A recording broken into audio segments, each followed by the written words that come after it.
Dear students, good morning. Welcome to Lucky Education. मेरा topic चल रहा है टेंस का। लास्ट वाला टेंस कराया था मैंने, पास्ट परफेक्ट कॉन्टिन्यूअस। अब पहले भी मैं बता चुका हूं जब मैंने टेंस स्टार्ट किया था कि there is no obvious future tense in English grammar. English grammar में कोई भी स्पष्ट फ्यूचर टेंस नहीं है। फिर मैंने रिपीट कर दी ये लाइन, बार बार नहीं लिखूंगा, क्योंकि मैंने जब टेंस स्टार्ट कराए थे तभी मैंने आपको ये बता दिया था। अब आपको केवल समझना है, समझते हुए सभी चीज़ों को अपने दिमाग में रखते हुए नोट डाउन कर लेना है। तो देखिए ज़रा, मैंने आज स्टार्ट करा रहा हूँ कि इसकी ज़रूरत। अब देखिए, एक चीज़ और मैं बताऊँ आपको, पहले भी मैंने बताया था, फिर रिपीट कर रहा हूँ कि जब तक आपसे कहा नहीं जाए तब तक आप किसी भी प्रकार का एक्सपेरिमेंट ना करें, क्योंकि आप अभी 10th लेवल पर हैं। 10th लेवल पर एग्जामिनर जो भी क्वेश्चन देगा इससे रिलेटेड वो उम्मीद करेगा कि आप बिल सेल का यूज जरूर करें, क्योंकि बिल सेल का यूज एकेडमिक लेवल पर आपको करना ही करना है। ऐसा नहीं कि आप अपने इसमें आ जाएं कि हमें तो सर ये बता दिया ये और हमें बिल सेल का यूज ही नहीं करना। ऐसी सोच ना रखें। सोच मतलब ये नॉलेज के लिए होती हैं ये सब चीज़ें आप लोगों के लिए, कि नॉलेज अपनी अपडेट रखें, क्योंकि मॉडर्न वर्जन जो है ग्रामर का, मॉडर्न वर्जन जो है उसके अंदर ये सभी जगह आपको मिलेगा कि there is no obvious future tense in English grammar. ये आपको मिलेगी लाइन। इसलिए आप एकेडमिक लेवल की बात करें तो आप बिल सेल का यूज करें, ऐसा नहीं कि आप गलत करें। आए फिर मैं बता रहा हूँ आपको, और मैं टाइम टू टाइम आपको बताता भी रहता हूँ, ठीक है ना। तो इस तरीके से आपको ये समझना है, और क्या आपको मॉडर्न वर्जन में सीखना है वो आप सीख लें, और जो भी क्वेश्चंस की डिमांड हो उनको आप ढंग से सॉल्व करें। तो देखें आप जरा, यहाँ पर मैंने लिख दिया, यहाँ पर टॉपिक है आज का मेरा फ्यूचर इंडेफिनेट टेंस। अब फ्यूचर इंडेफिनेट टेंस बिल्कुल सिंपल उसमें चलता है, कोई ज़्यादा आपको वो नहीं करना। और जनरली तो आपको ये भी बता दिया जाता है, मैं लिख देता हूँ कि रहा होगा, गागी के कर लीजिए आप, गा गी और गे, ये इस तरीके से लास्ट में आपको मिल जाएंगे। लेकिन जैसे कॉन्टिन्यूस में पहुंचोगे, रहा होगा, चुके होंगे, ये इस तरीके से चलेंगे वर्ड्स आपके। लेकिन आप अलग तरीके से सीख लें थोड़ा सा, क्योंकि आप मॉडर्न इंग्लिश को पढ़ रहे हैं तो थोड़ा हटके सीखें तो ज़्यादा आपके लिए अच्छा रहेगा। तो सबसे पहले हम बात करें तो ये तो क्लियर है। जब आप फ्यूचर में बोलोगे तो ये तो आने ही आने हैं, ये कोई अपने आप में बड़ी बात नहीं है।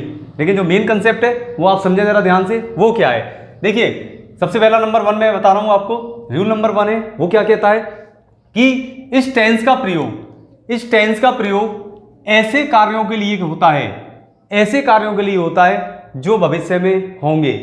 कहाँ दिक्कत आ रही है? कोई नई बात है क्या इसमें? जो काम भविष्य में होंगे तो वो किस में जाएंगे? फ्यूचर में जाएंगे। इसमें समझने की कोई बात है ही नहीं ना। तो कैसे होंगे, आगे देखें। ये मैंने लिख दिया लाइन कि जैसा कि पहले भी बताया जा चुका है कि फ्यूचर टेंस स्पष्ट नहीं है, ठीक है, क्योंकि इसको कई अन्य तरीकों से व्यक्त किया जा सकता है जिनका अध्ययन हम आगे करेंगे। आज आपको यह बता देंगे कि इनका प्रयोग किन किन तरीके से किया जा सकता है, कैसे कोई और अन्य चीजें किस तरीके से फ्यूचर को शो कर सकती हैं, ये आज आपको पता चल जाएगा। तो सबसे पहले सिंपल वे में चलें, एग्जांपल्स लेके चलेंगे, फिर पैटर्न पे आएंगे, फिर नई चीजों पर आएंगे। तो सबसे पहले मैं बात करूं तो आप पैटर्न देख लें इसका। जब भी आप इसको बनाओ तो पैटर्न आपको यही फॉलो करना है। इसमें आपको ये ध्यान रखना है कि आई और बी के साथ आप सेल लगाएं। जब आप एकेडमिक लेवल पर हो तो आई और बी के साथ क्या लगाएं? आप सेल लगाएं, क्योंकि जरा सा भी आपने इधर उधर किया तो फिर ये क्या होता है, एक और दिक्कत है, क्योंकि बिल और सेल, एक और समस्या है। बिल जो सेल होते हैं वो अपने आप में क्या होते हैं? मॉडल ऑक्सिलरी और होती हैं, जो आपको पहले मैं बता चुका हूं। मॉडल्स लिख लें आप इसको, ये दोनों मॉडल्स और होते हैं। अब मॉडल्स की एक समस्या है कि मॉडल्स कभी भी टेंस नहीं बनाते, वो हमेशा क्या बताते हैं? मूड और मैनर बताते हैं। और आपने जरा सा भी अप डाउन इधर उधर कर दिया तो ये क्या होगा? चेंज हो जाएगा, अर्थ ही चेंज हो जाएगा। इसलिए संभल के यूज करें इसका, ठीक है। तो आप इनको ध्यान रखेंगे। ये मैंने आपको पहले भी बता दिया है कि बिल और सेल मॉडल्स होते हैं, और मॉडल्स कभी भी टेंस को शो नहीं करते हैं। तो क्या करना है आपको? आई और बी दोनों फर्स्ट पर्सन है। आई और बी क्या है? First person. आप यहां पर देखें, इसको नोट करें, फर्स्ट पर्सन। आप इसको ध्यान में रखें, ये दोनों फर्स्ट पर्सन होते हैं, और फर्स्ट पर्सन के साथ आपको क्या लगाना है? फर्स्ट पर्सन के साथ आपको सेल लगाना है। ये आपको ध्यान रखनी है ये बात। तो देखें, ये पैटर्न है, helping verb, shall, will, main verb, MB1 object, time adverbs. Time adverbs का मतलब क्या हुआ? नेक्स्ट डे, टुमारो, आगे जो भी टाइम दे, टाइम फ्रेम में हम जैसे भी हम जाएंगे उस हिसाब से आपको उसको मेंशन कर देना है। जरूरी नहीं है कि हर बार टाइम आ ही जाए, ऐसा कोई जरूरी नहीं है। तो देखिए जरा, सबसे पहले भविष्य में कोई काम होना है, देखो जरा यहाँ पर इस टेंस का प्रयोग ऐसे कार्यों के लिए होता है जो भविष्य में होंगे। भविष्य में होंगे सिंपल वे में चलें, वह तुम्हारी मदद करेगा, वह तुम्हारी मदद करेगा, कोई दिक्कत नहीं है, फ्यूचर में जा रहा है सीधा।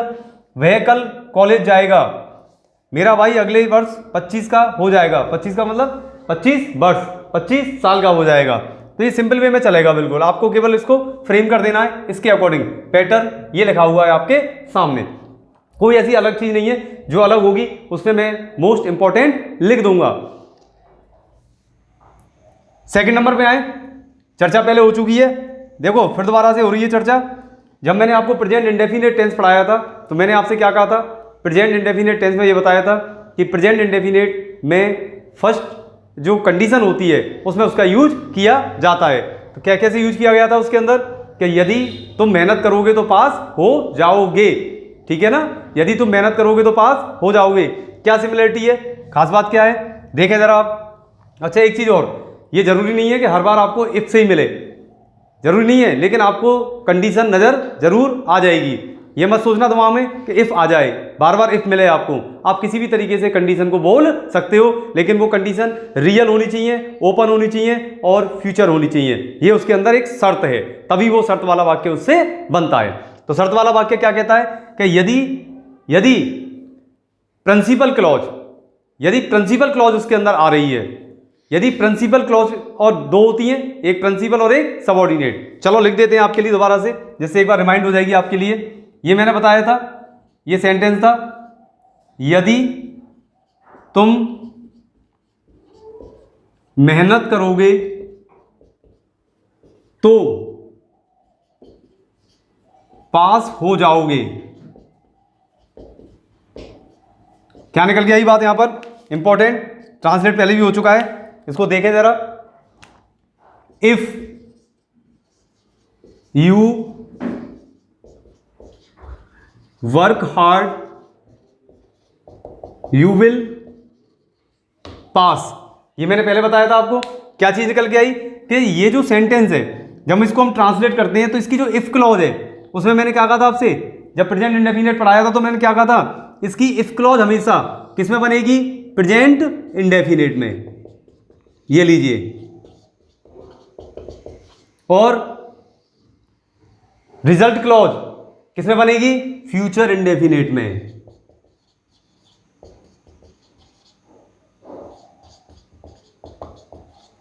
अब इसको रिजल्ट क्लॉज किसके अकॉर्डिंग कहेंगे कि इसके परिणाम हमेशा किसमें आते हैं, हमेशा भविष्य में आते हैं, इसलिए इसको नाम मैंने क्या दे दिया, रिजल्ट क्लॉज। लेकिन वास्तव में कौन सी क्लॉज होती है, ये वास्तव में होती है प्रिंसिपल क्लॉज।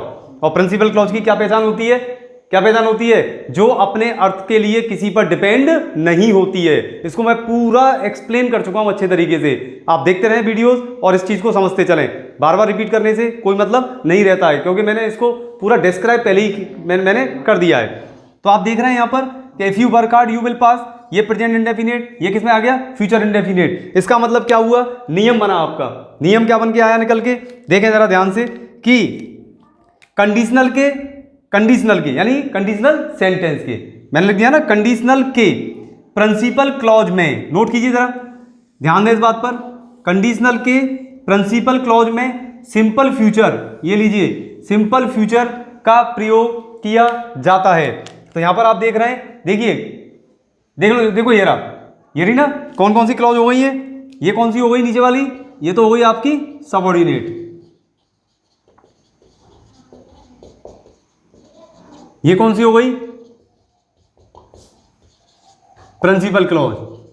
और ये क्लॉज मैंने पहले ही बता दी थी कि एक सेंटेंस यदि आपके सामने है कॉम्प्लेक्स का, तो उसके अंदर एक प्रिंसिपल और एक या एक से अधिक सबऑर्डिनेट क्लॉजेज हो सकती हैं। तो यहां पर आप देख रहे हैं कि सबऑर्डिनेट क्लॉज कौन सी होती है, जिसमें कोई कंजंक्शन लग जाए और लगने वाला कंजंक्शन उस क्लॉज को डिपेंड बना दे, अर्थ के लिए किसी और पर निर्भर करवा दे, तो ये क्या हो जाती है, सबऑर्डिनेट। और प्रिंसिपल क्लॉज वो होती है जो अपना अर्थ अपने आप दे देती है, अपने अर्थ के लिए किसी पर डिपेंड नहीं होती है। आ जाइए यहां पर, ये देख लीजिए प्रिंसिपल क्लॉज, क्लियर हो गई वहां से। सिंपल फ्यूचर, ये ऊपर स्ट्रक्चर बता दिया मैंने आपको, बस केवल और केवल इसको फॉलो करना है। तो कैसे फॉलो करेंगे, स्टार्ट कर रहा हूं मैं यहां से, देखिए जरा, वह तुम्हारी मदद करेगा, he will help you. Simple है बिल्कुल, कहीं ज़्यादा नहीं सोचना। वह कल कॉलेज जाएगा, he will go to college tomorrow.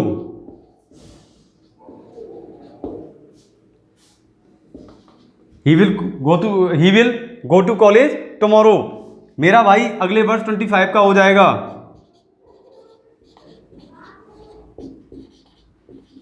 My brother bill होने के लिए बी। अब यह कंफ्यूजन मत कर लेना क्रिएट, बिल भी सेल भी उसमें आता है। ये एच भी है, ये एम भी है। बिल भी कितने का हो जाएगा? 25। कब हो जाएगा? अगले वर्ष, नेक्स्ट ईयर। हो गया क्लियर? देख लें आप ध्यान से। My brother will be 25 next year. ठीक है, नेक्स्ट और लास्ट से पहले कभी भी आर्टिकल का यूज नहीं किया जाता। द नेक्स्ट मत कर देना, द लास्ट मत कर देना। ठीक है, केवल ये आपको इसी तरीके से समझना है। अगला देखें, कंडीशनल की बात करें, वहां मैंने लिख दिया है, बनाना आसान हो जाएगा। जब कीमतें कम होंगी, जब कीमतें कम होंगी, मैंने कहा ना हमेशा इफ में मत रहना। जब का मतलब क्या है? यदि कीमतें कम होंगी। तो यदि को मैं क्या बोल सकता हूं? जब कीमतें कम होंगी। तो क्या हो जाएगा? When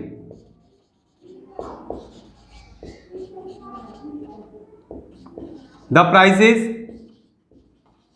come down. Come down का मतलब क्या होता है? कम होना। When the prices come down, तो क्या हो जाएगा? देखो सामने देख रहे हैं, सबऑर्डिनेट क्लॉज किस में आती है? प्रेजेंट इंडेफिनिट में। और प्रिंसिपल क्लॉज किस में आ जाएगी? किस में आ जाएगी? फ्यूचर इंडेफिनिट में। तो क्या हो जाएगा? When the prices come down I cell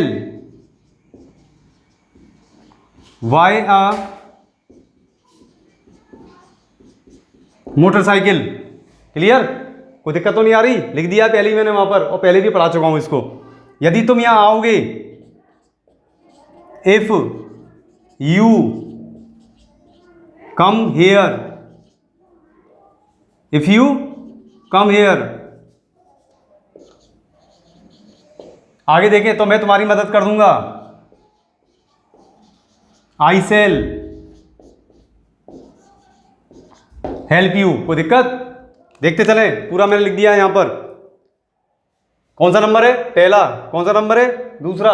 आगे देखेंगे कि किस तरीके से इसका यूज किया जाता है। इसको आप नोट करें और अगला जो रूल है उसके लिए तैयार रहें कि किस तरीके से उसको आपको समझना है।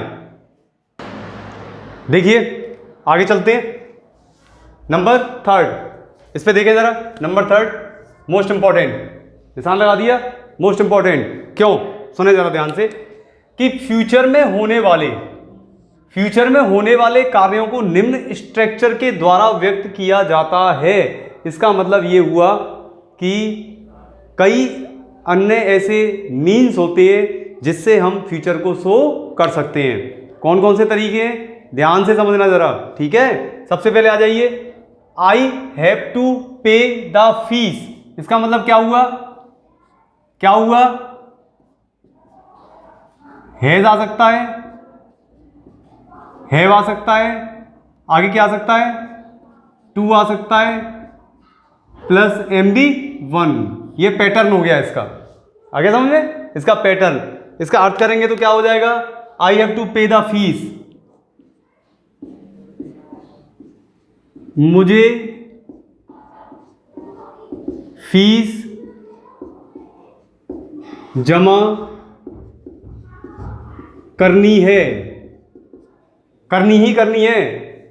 कभी भी हैज टू हैव टू आ जाए प्लस MB1 आ जाए तो हमेशा ध्यान रखना, कंपल्सन, बाध्यता, करानी ही करानी है मुझे फीस, कुछ भी नहीं हो सकता।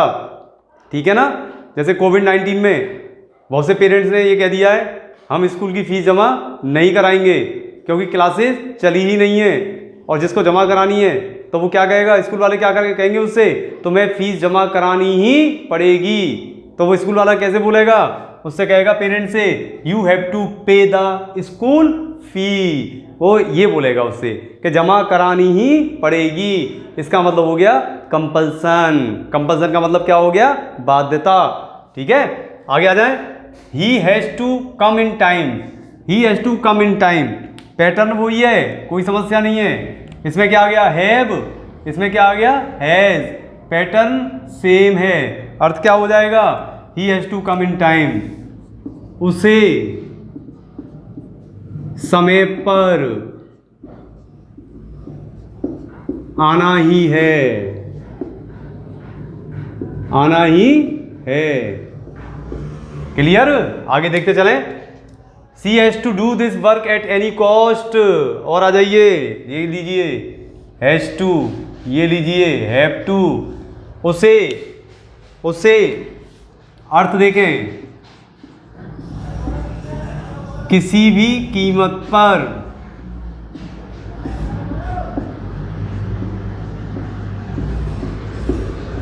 काम करना ही है। आ गया समझ में, उसे किसी भी कीमत पर काम करना ही है। C has to do this work at any cost, उसे किसी भी कीमत पर यह लगा सकते हैं आप, यह काम करना ही है।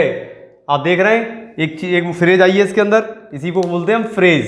फ्रेज का मतलब क्या होता है, शब्दों का समूह। एट एनी कॉस्ट का मतलब होता है किसी भी कीमत पर, ठीक है। हम कहते हैं ना बहुत से, कुछ भी हो जाए किसी भी कीमत पर, उसे यहाँ बुला कर ही रहूंगा, किसी भी कीमत पर, एट एनी कॉस्ट।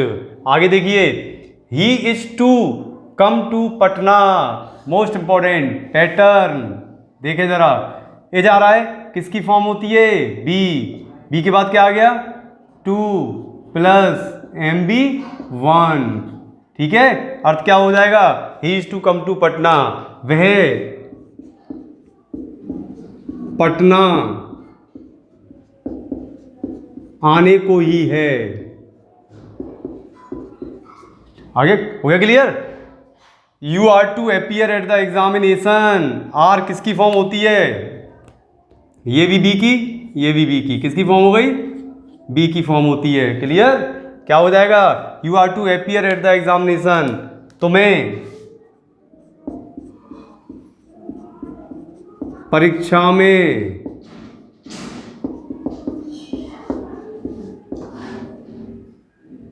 सम्मिलित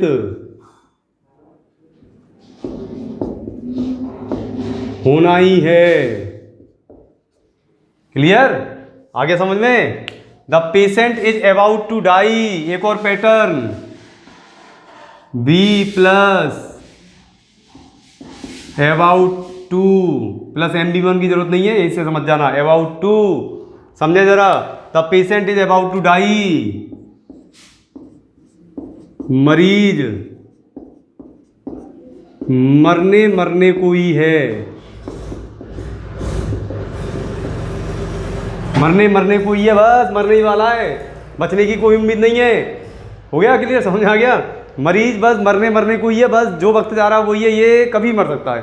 तो कैसे बोलेंगे, क्या बोलेंगे, the patient is about to die, ठीक है। आगे देखें, C is about to sing a song, pattern वही है, देख लें जरा, पैटर्न ये ऊपर वाला ही है। अर्थ क्या हो जाएगा, वह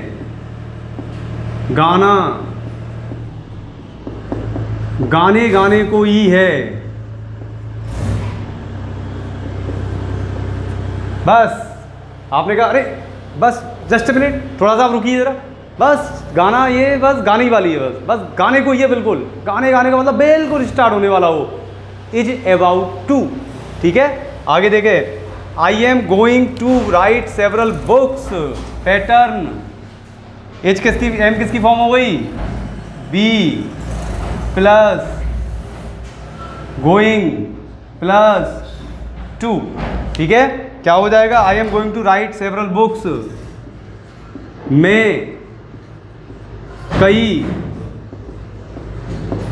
पुस्तकें, क्या लिख रहा है, I am going to write, मैं कई पुस्तकें लिखने जा रहा हूं, मैं कई पुस्तकें लिखने जा रहा हूं। कहने का मतलब ये हुआ, इन सभी को देखें आप गौर से, सब में आपको पता चल जाएगा कि कोई काम अभी नहीं हो रहा है, सभी काम भविष्य में होंगे। ये आप ध्यान से देख लें इस जगह। ये मेरा पूरा फाइनल हो गया आपका। बहुत सिंपल वे में समझाया मैंने। फ्यूचर इंडेफिनिट है, लेकिन देख लीजिए ज़रा इसकी इंपॉर्टेंस कितनी है, ये आप समझ गए होंगे। स्पोकन में भी यही होता है। अब देखिए यही स्पोकन है। बहुत से स्टूडेंट कहते हैं सर स्पोकन क्या स्पोकन है, कौन बोल पाएगा? देखो जरा वह गाना गाने को ही है, वह आने को ही है, मैं पुस्तक लिखने जा रहा हूँ, ये क्या स्पोकन ही तो है। आप यदि किसी से कह रहे हैं अरे बस जब जो वक्त जा रहा है, ये तो मरीज मरने को ही है बिल्कुल, तो आप क्या कह रहे हैं? द पेशेंट, क्या बोल रहे हैं आप? The patient is about to die, बस मरने को ही है, बस यही स्पोकन है। टेंस क्यों पढ़ाए जाते हैं? इसीलिए मैं डिटेल में क्यों पढ़ा रहा हूँ, इतना डिटेल में क्यों पढ़ा रहा हूँ आपको, जिससे कि आपका प्लेटफॉर्म डेवलप हो जाए, आप स्ट्रांग हो जाएं, आप समझें, अर्थ को अपने मन में ही कैलकुलेट कर लें कि हमें किस तरीके से उसको इंग्लिश में एक्सप्लेन करना है। तो यही मेरा मेन जो मेरा टारगेट होता है, यही होता है। नहीं मैं पढ़ाने को तो इंटेंशंस को 4-5 दिन में फ्री कर देता, लेकिन नहीं, आप बिल्कुल आराम से पढ़ें, समझते हुए चलें और बोलने की कोशिश करें। अब आगे से देखो कितना बढ़िया चीज़ सिखाई है मैंने आपको, समझ में आ रही है बात? इफ क्लॉज बताया मैंने, तीन कंडीशनल क्लॉज बता दी आपको, आराम से आप बोलें और रिटन में खूब बोले जाते हैं, आपका कहीं कोई दिक्कत नहीं आएगी। ठीक है, फ्यूचर इंडेफिनिट टेंस आपका कंप्लीट हो गया है पूरा। ढंग से पढ़ें, अच्छी तरीके से समझें, कहीं भी दिक्कत हो दोबारा से आप चैट बॉक्स में जाकर अपनी क्वेरी रखें और उसको मैं क्लियर कर दूंगा। घर पर रहें, सुरक्षित रहें। Thank you.